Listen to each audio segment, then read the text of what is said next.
Good morning বন্ধুরা, welcome back to my channel Ankis blogs. আমি অঙ্কিতা নিয়ে চলে এসেছি আজকে একটা নতুন ভিডিও নিয়ে। বাজছে এখন সকাল 8টা আর এখনও আমি মাম্মামকে ঘুম থেকে তুলে উঠতে পারিনি।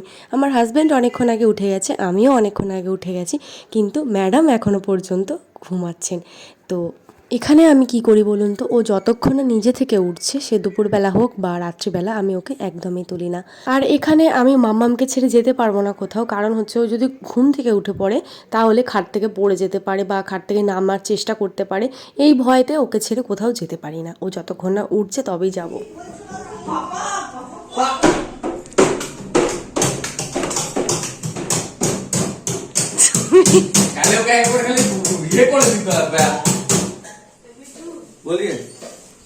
বাজাও বাজাও বাজাও বাজাও মুড়ির দামটা বাজা, মুড়ির টিন। সরি, গুড মর্নিং বলো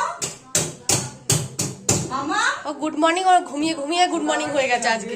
ঘুমিয়ে পড়েছে, বন্ধুদের বলে বলো গুড মর্নিং। কি মামা আমার খোপাটা যা সুন্দর হয়েছে না, দেখো। আমাকে বেশ কয়েকজন কমেন্টে জিজ্ঞাসা করেন যে মাম্মামকে আমি কি দুধ খাওয়াই, প্যাকেটের কোন দুধ খাওয়াই বা ফর্মুলার দুধ খাওয়াই কিনা। ওকে আমি আমুলের এই গোল্ড এই দুধটা খাইয়ে থাকি। এটার দাম 34 টাকা আর এটা মোটা মালাই বের হয়। তো এটা থেকে বাটারও তৈরি করে, শুধু তাই নয়, দুধ নয়, ওর জন্য কর্নফ্লেক্স, কলা আর ছোলা ভাজা নিয়ে এসছে আর কি। ওর এগুলো সব কিছু ওর জন্য খাবার স্টোর করে রেখে দিই। আর এখানে আমার মামনি আমার পাউরুটিটাও দেখাচ্ছে, এটাও এনেছে। আবার আজকে আমার মামনি কি করছে, আবার ঘুগনি করছে সকালবেলা। ঘুগনির সাথে কিন্তু বিট্টু জানতো না যে তুমি ঘুগনি করছো, এনেছে ওটা। বলো তো, আমি আনতে যেতাম আনতে হ্যাঁ তোমার জন্য, নাহলে মুড়ি টুড়ি খেয়ে নিতাম, কোনো সমস্যা নেই। তুমি পাউরুটি খেতে ভালো ভালো আমি ওটা আনতে যেতাম। হয়ে গেছে, ঘুগনি খিদে পাচ্ছে। আর একটু বাকি, আর একটু বাকি। নাও নাও নাও। কি বলো আজকে কি সকালবেলা কি কিনেছে দেখি পাড়া দিয়ে। জ্যান্ত চিংড়ি, দেখো এই জ্যান্ত দেখো, চিংড়ি এই দেখো, পাড়া দিয়ে, দাঁড়াও। এই দেখো দেখো, এই দেখো, এই দেখো, এই দেখো জ্যান্ত লাফ পাচ্ছে, এই দেখো, দেখো দেখেছো।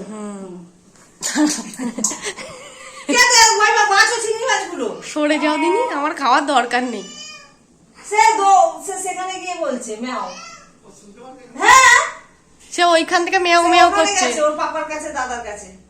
সচরাচর সকালবেলা ব্রেকফাস্টটা স্কিপ করেই যায়, মানে ব্রেকফাস্ট যদি করি না আর কিচ্ছু ভালো লাগবে না, একদম কিচ্ছু কাজ টাজ করতে ভালো লাগবে না।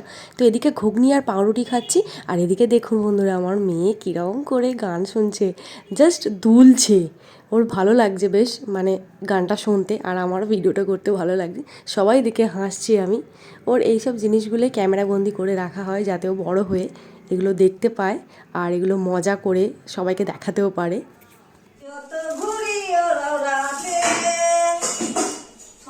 ভুলবার গান তো করি আমি। কি করছো তুমি? না না, নিচেটাই বসো না, নিচেটাই বসলে কালার এরকম করে তুমি ঝাঁট দাও না।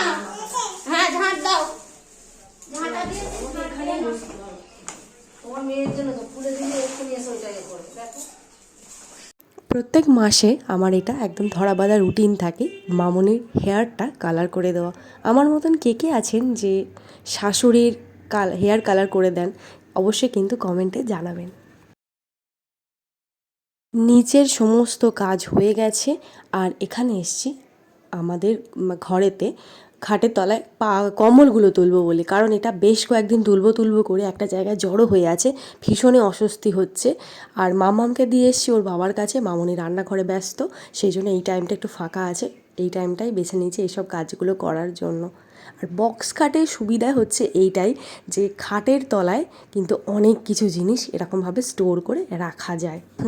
এই বছরের মতন টাটা, আবার পরের বছর দেখা হবে এগুলোর সাথে। এগুলো এখন দেখলেই এখন গা জ্বালা করছে, কারণ আমাদের ঘরে না এখন পাখা চালাতে হচ্ছে লিটারেলি, কারণ আমাদের ঘরে এসি লাগানো রয়েছে, তো এয়ারটাইট ঘরটা রয়েছে, সেই কারণের জন্য ভীষণই গরম হয়, মানে হাওয়া পাস করার জায়গা থাকে না, সেই জন্য হালকা করে পাখা চালাতেই হয়, নাহলে খুব প্রবলেম হয়, কষ্ট হয়, গরমে যেন ঘুমানো যায় না। আমাকে একজন কমেন্টে জিজ্ঞাসা করেছে যে আমার মেয়ে খাবার সাথে সাথেই পটি করে দেয় কিনা। হ্যাঁ, আমার মেয়ে প্রত্যেকবার না হলেও বেশিরভাগই ও খাবার পরে একদম পটি করে ফেলবে। আর তারপরে হচ্ছে আরও একজন এটা কমেন্ট করেছেন যে আমার মেয়ে ঠিকঠাকভাবে পটি করে কিনা। এটা একজন না, এটা বেশ কয়েকজন করেন। আমার মেয়ে একদমই পারফেক্ট পটি করে। আমি বললে হয়তো আপনারা বিশ্বাস নাও করতে পারেন, আজ পর্যন্ত আমার মেয়ের কোনো দিনও পেট ব্যথার সমস্যা নিয়ে আমাদেরকে ভুগতে হয়নি। ওকে যে ফাইবার জাতীয় খাবার খাওয়াই, এতে ওর পেট একদম ভালোভাবে পরিষ্কার হয়ে যায় প্রত্যেক দিন।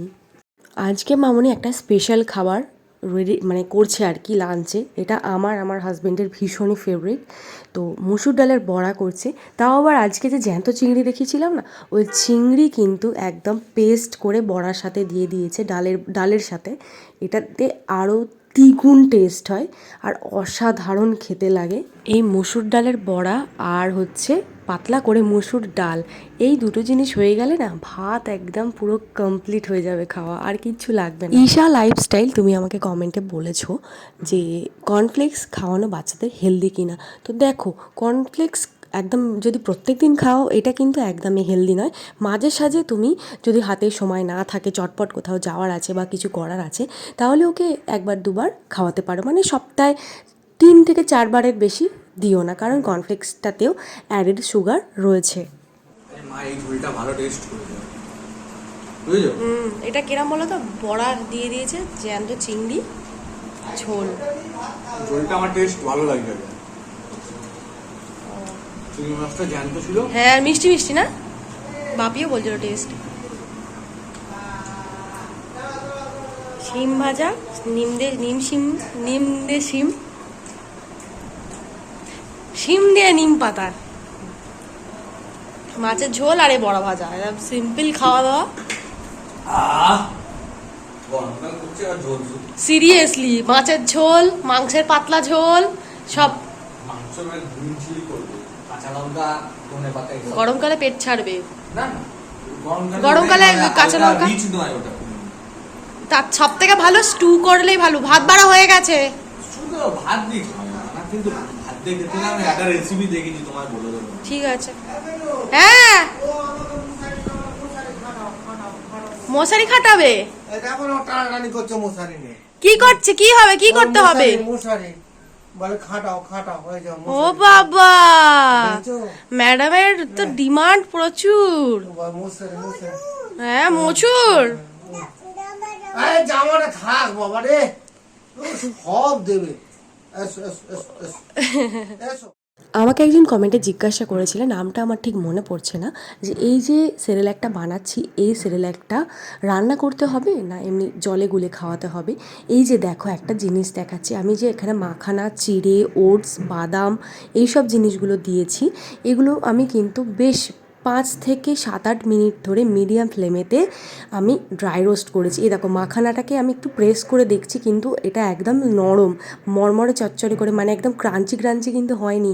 এটাকে ভালো করে কুক করতে হবে। এবারে দেখো, আমি ঠান্ডা করতে দিয়েছি। দেখো, আমি হাত দিয়ে গুঁড়ো করছি, একদম গুঁড়ো হয়ে যাচ্ছে। এটা সেম চিড়ে, ওটস এগুলোও করলে কিন্তু গুঁড়ো হয়ে যাবে। এই রকম যতক্ষণ না হচ্ছে ততক্ষণ কিন্তু ড্রাই রোস্ট করে যেতে হবে। এটাকে ঠান্ডা করে মিক্সারে পাউডার করে ভালো করে চেলে এয়ারটাইট কন্টেনারে স্টোর করে রেখে দিলে মোটামুটি 2 থেকে 3 সপ্তাহ ইজিলি থেকে যাবে, কোনো খারাপ হবে না। আর এটা দুধে গুলেই খাওয়াতে হয়, এটার জন্য আলাদা করে আর ফোটাতে লাগে না। ওরে দাদা, কি শট দেখালে গো!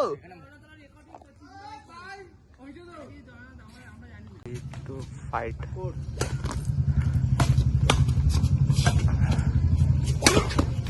গুড শট দাদা, গুড শট। সব ভিডিও হচ্ছে। ওকে,